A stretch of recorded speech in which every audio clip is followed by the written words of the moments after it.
But yeah, so I grew up with art, and I ended up going to CU in Boulder, and I studied film studies there. And the film studies program at CU Boulder is very heavy in the avant-garde world, and so it's basically an art education without actually being a BFA or anything. So that was really what I emphasized. That visual art also is what I was studying. But when I left, I just wasn't interested in making films anymore, mostly because they were so expensive and kind of the time involved with making them and so on wasn't satisfying. So I started making sculptures, and at first it was a lot of mixed media, just make whatever I had at hand, put together. And gradually over time I started to get into burning cloth, which is what most of my pieces are now.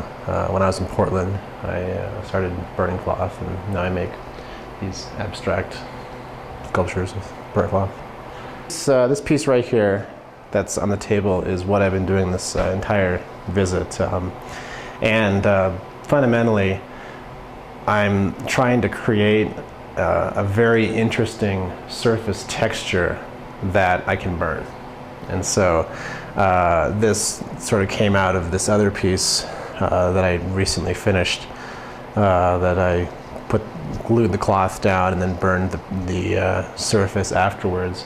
In past pieces I've had a wooden frame with these shaped windows that expose the burnt cloth behind it, but now I'm working on just having just the cloth and just the burning of the cloth be the design and the pattern itself, and not necessarily needing a frame.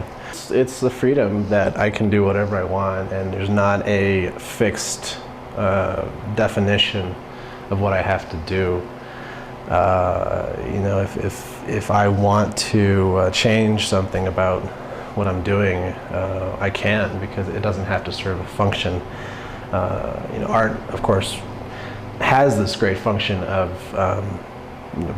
being a vision to people, but it only has that function, I think, because it's totally useless in our sort of contemporary understanding of usefulness. Like, it doesn't have a purpose to play in feeding or clothing or housing or making money or whatever, in the way that we normally think of function. And so, and that, I think, frees me up and allows me to be able to explore.